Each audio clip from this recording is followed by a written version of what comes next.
ഞാൻ പറയുന്നത് ഒന്നും തോന്നരുത്. ഈ ആൻജിയോഗ്രാം ചെയ്യുന്ന സമയത്ത് മോൻ എന്തെങ്കിലും സംഭവിച്ചാൽ ഞങ്ങൾ ഉത്തരവാദിയല്ല. കാരണം മോൻ്റെ ചെറിയ ചെറിയ ഞരമ്പുകളെല്ലാം പ്രവർത്തനരഹിതമായി കിടക്കുകയാണ്.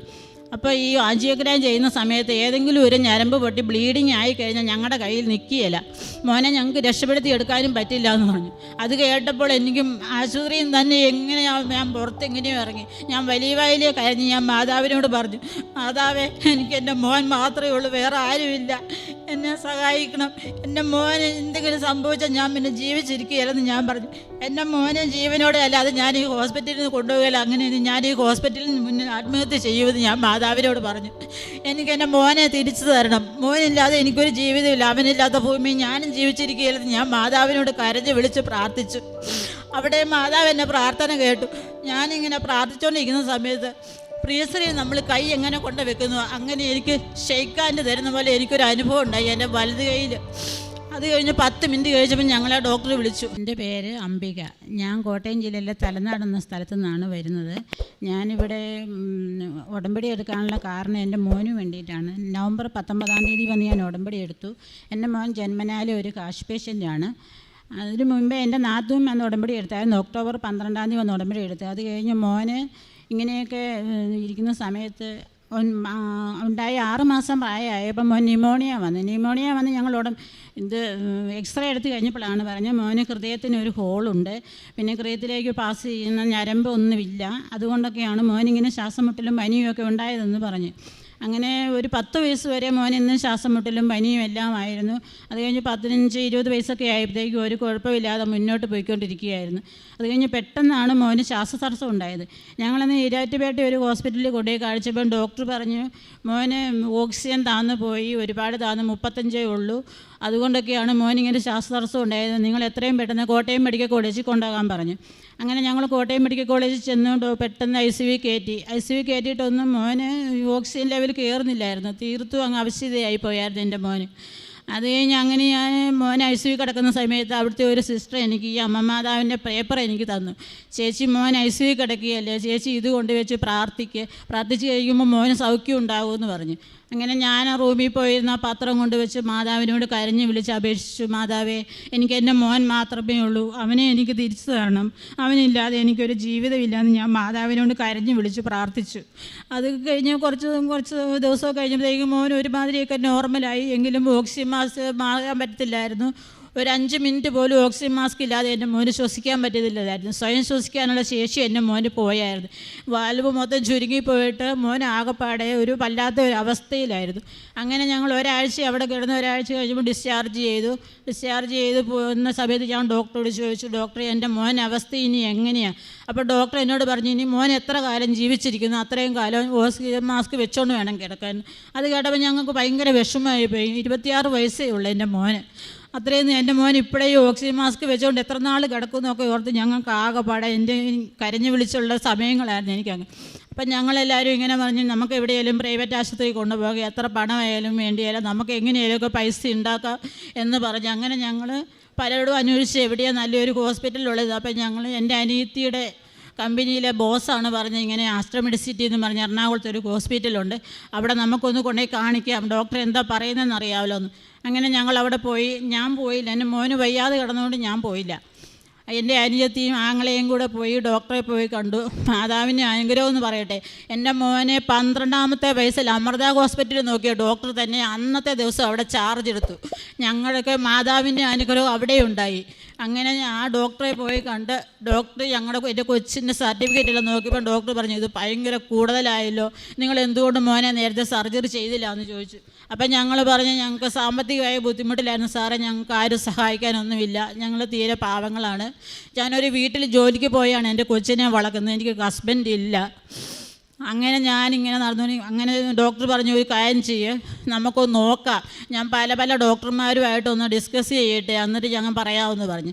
അപ്പോൾ എൻ്റെ അനിയത്തി പറഞ്ഞു, ഡോക്ടറെ, അവളുടെ മോൻ മാത്രമേ ഉള്ളൂ, ഞങ്ങളുടെ കൊച്ചിനെ ഞങ്ങൾക്ക് തിരിച്ചു തരണം ഡോക്ടറെ എന്ന് പറഞ്ഞു. അപ്പം ഡോക്ടർ പറഞ്ഞു, ഞാൻ എൻ്റെ കഴിവിൻ്റെ പരമാവധി നോക്കാം എന്ന് പറഞ്ഞ്. അങ്ങനെ ഞങ്ങൾ അവിടെ നിന്ന് പോന്നു. അത് കഴിഞ്ഞ് ഒരാഴ്ച കഴിഞ്ഞപ്പോൾ ഞങ്ങളെ വിളിക്കാൻ പറഞ്ഞ് ഞങ്ങൾ ഡോക്ടറെ വിളിച്ചു കഴിഞ്ഞപ്പോൾ ഡോക്ടർ പറഞ്ഞു, കൊച്ചിനെയും കൊണ്ട് വാ, ആംബുലൻസേ വേണം ഞങ്ങൾക്ക് പോകാൻ, ഓക്സിജൻ മാസ്ക് വെച്ച് വേണം, ഓക്സിജൻ 5 മിനിറ്റ് പോലും ഓക്സിജൻ മാസ്ക് മാറ്റാൻ പറ്റില്ല.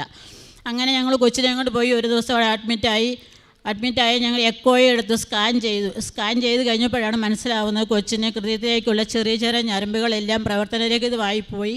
അവിടെ കൊച്ചിന് എന്തും സംഭവിക്കാമെന്ന് ഡോക്ടർ പറഞ്ഞു. അങ്ങനെയൊക്കെ കേട്ട് കഴിയുമ്പോൾ ഞങ്ങൾക്ക് ആകെപ്പാടെ വിഷമമായിപ്പോയി. അങ്ങനെ ഞങ്ങൾ അവിടുന്ന് ഒരു ദിവസം കഴിഞ്ഞ് അഡ്മിറ്റായി. പിറ്റേ ദിവസം ഞങ്ങൾ ഇങ്ങോട്ട് പോന്നു. അത് കഴിഞ്ഞ് ഡോക്ടർ പറഞ്ഞ് സർജറിയുടെ ദിവസം അറിയിക്കാമെന്ന് പറഞ്ഞു. അത് കഴിഞ്ഞ് ഒരു മാസം കഴിഞ്ഞപ്പം ഡോക്ടർ ഞങ്ങളെ വിളിച്ചു. ഇങ്ങനെ ഒക്ടോബർ 30 നിങ്ങൾ വന്ന് അഡ്മിറ്റ് ആക്കാം, നമുക്ക് ഡിസംബർ 1 ഓപ്പറേഷൻ ചെയ്യാമെന്ന് പറഞ്ഞു. അങ്ങനെ ഞങ്ങൾ പോയി. അപ്പോഴും ഞാൻ പ്രാർത്ഥിച്ചു, മാതാവേ ഞങ്ങൾക്ക് പൈസ എവിടുന്ന് ഉണ്ടാകും എന്ന് ഞങ്ങൾ പ്രാർത്ഥിച്ചു. മാതാവിൻ്റെ അനുഗ്രഹം കൊണ്ട് അവിടെയും ഞങ്ങളെ മാതാവ് രക്ഷിച്ചു. മോന് സർജറിക്ക് വേണ്ടി പൈസ ഞങ്ങളെല്ലാം ഓരോരുത്തരും ഞങ്ങൾക്ക് തന്ന് സഹായിച്ചു. അങ്ങനെ ഞങ്ങൾ പൈസ എല്ലാം ആയിട്ട് ഹോസ്പിറ്റലിൽ പോയി. നവംബർ 30 ഞങ്ങൾ അഡ്മിറ്റായി. ഡിസംബർ 1 മോനെ സർജറി ചെയ്തു, ആൻജിയോഗ്രാം ചെയ്യാൻ വേണ്ടിയിട്ട് കയറ്റി കഴിഞ്ഞപ്പോൾ ഡോക്ടർ ഞങ്ങളെ വിളിച്ചിട്ട് പറഞ്ഞു, ഞാൻ പറയുന്നത് ഒന്നും തോന്നരുത്, ഈ ആൻജിയോഗ്രാം ചെയ്യുന്ന സമയത്ത് മോൻ എന്തെങ്കിലും സംഭവിച്ചാൽ ഞങ്ങൾ ഉത്തരവാദിയല്ല. കാരണം മോൻ്റെ ചെറിയ ചെറിയ ഞരമ്പുകളെല്ലാം പ്രവർത്തനരഹിതമായി കിടക്കുകയാണ്. അപ്പോൾ ഈ ആൻജിയോഗ്രാം ചെയ്യുന്ന സമയത്ത് ഏതെങ്കിലും ഒരു ഞരമ്പ് പൊട്ടി ബ്ലീഡിങ് ആയി കഴിഞ്ഞാൽ ഞങ്ങളുടെ കയ്യിൽ നിൽക്കുകയില്ല, മോനെ ഞങ്ങൾക്ക് രക്ഷപ്പെടുത്തി എടുക്കാനും പറ്റില്ല എന്ന് പറഞ്ഞു. അത് കേട്ടപ്പോൾ എനിക്കും ആശുപത്രിയിൽ തന്നെ ഞാൻ പുറത്തെങ്ങനെയോ ഇറങ്ങി. ഞാൻ വലിയ വായിലേ കരഞ്ഞ് ഞാൻ മാതാവിനോട് പറഞ്ഞു, മാതാവേ എനിക്ക് എൻ്റെ മോൻ മാത്രമേ ഉള്ളൂ, വേറെ ആരുമില്ല, എന്നെ സഹായിക്കണം, എൻ്റെ മോന് എന്തെങ്കിലും സംഭവിച്ചാൽ ഞാൻ പിന്നെ ജീവിച്ചിരിക്കുകയില്ലെന്ന് ഞാൻ പറഞ്ഞു. എൻ്റെ മോനെ ജീവനോടെ അല്ലാതെ ഞാൻ ഈ ഹോസ്പിറ്റലിൽ നിന്ന് കൊണ്ടുപോകില്ല, അങ്ങനെ ഞാൻ ഈ ഹോസ്പിറ്റലിൽ മുന്നിൽ ആത്മഹത്യ ചെയ്യുമെന്ന് ഞാൻ മാതാവിനോട് പറഞ്ഞു. എനിക്ക് എൻ്റെ മോനെ തിരിച്ചു തരണം, മോനില്ലാതെ എനിക്കൊരു ജീവിതമില്ല, അവനില്ലാത്ത ഭൂമി ഞാനും ജീവിച്ചിരിക്കുകയില്ലെന്ന് ഞാൻ മാതാവിനോട് കരഞ്ഞ് വിളിച്ച് പ്രാർത്ഥിച്ചു. അവിടെ മാതാവ് എന്നെ പ്രാർത്ഥന കേട്ടു. ഞാനിങ്ങനെ പ്രാർത്ഥിച്ചുകൊണ്ടിരിക്കുന്ന സമയത്ത് പ്രിയശ്രീ നമ്മൾ കൈ എങ്ങനെ കൊണ്ട് വെക്കുന്നു അങ്ങനെ എനിക്ക് ഷെയ്ക്കാൻ്റെ തരുന്ന പോലെ എനിക്കൊരു അനുഭവം ഉണ്ടായി എൻ്റെ വലത് കയ്യിൽ. അത് കഴിഞ്ഞ് 10 മിനിറ്റ് കഴിഞ്ഞപ്പോൾ ഞങ്ങളെ ഡോക്ടർ വിളിച്ചു. മോനൊരു കുഴപ്പമില്ല, എല്ലാം സർജറി എല്ലാം സക്സസ് ആയി, മോനെ വന്ന് കണ്ടുകൊള്ളാൻ പറഞ്ഞുകൊണ്ട്. അങ്ങനെ ഞങ്ങൾ മോനെ പോയി കണ്ടു, മോനും ഞങ്ങളെ കണ്ടു. ഡോക്ടർക്ക് തന്നെ ഭയങ്കര അതിശയമായിപ്പോയി. എല്ലാം ഇതുപോലെ നോർമലായിട്ടുള്ള സർജറി ആദ്യമായിട്ട് ചെയ്യുവാന്ന് ഡോക്ടർ ഞങ്ങളോട് പറഞ്ഞു. അങ്ങനെ ഞങ്ങൾ അവിടുന്ന് സർജറി എല്ലാം കഴിഞ്ഞ് 3-ാം പക്കം ഞങ്ങളെ ഡിസ്ചാർജ് ചെയ്തു. ഇന്ന് ഈ നിമിഷം വരെ മോന് ഓക്സിജൻ മാസ്ക് വെക്കേണ്ടതായിട്ട് യാതൊന്നും വന്നിട്ടില്ല. മോന് സൗഖ്യപ്പെടുത്തി തന്നു മാതാവ്.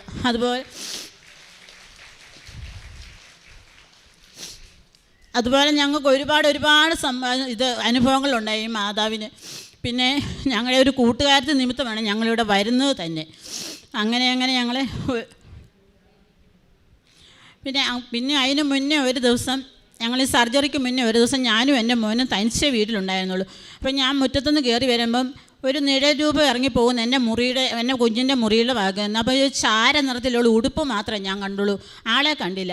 അപ്പോൾ ഞാൻ ഓടി കയറി വന്ന് ഞാൻ നോക്കിയപ്പോൾ മോൻ നല്ല ഉറക്കമാണ്. അത് കഴിഞ്ഞ് മോനോട് ഞാൻ ചോദിച്ചു, മോനെ ഇപ്പോൾ ആരെങ്കിലും മുറിയിൽ വന്നായിരുന്നു ചോദിച്ചു. അപ്പം പറഞ്ഞു ഞാൻ ആരെയും കണ്ടില്ല എന്ന്. അപ്പോൾ എനിക്ക് ഉറപ്പായി മാതാവ് എൻ്റെ കുഞ്ഞിനെ കാണാൻ വന്നതാണ്.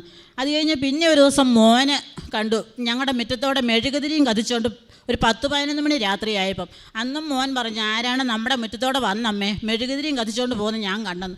അപ്പോൾ എനിക്ക് മനസ്സിലായി അന്നൊക്കെ മാതാവ് എൻ്റെ കുഞ്ഞിനെ കാണാൻ വന്നതാണ്. എൻ്റെ കുഞ്ഞൊക്കെ അന്നേരമൊക്കെ ഭയങ്കര ഒരു അവസ്ഥയിൽ കിടക്കുന്ന ഒരു സമയമായിരുന്നു. ഓക്സിജൻ മാസ്ക് വെച്ച് നമ്മുടെ കുഞ്ഞുങ്ങൾ വീട്ടിൽ കിടക്കുമ്പോൾ എങ്ങനെ സഹിക്കും?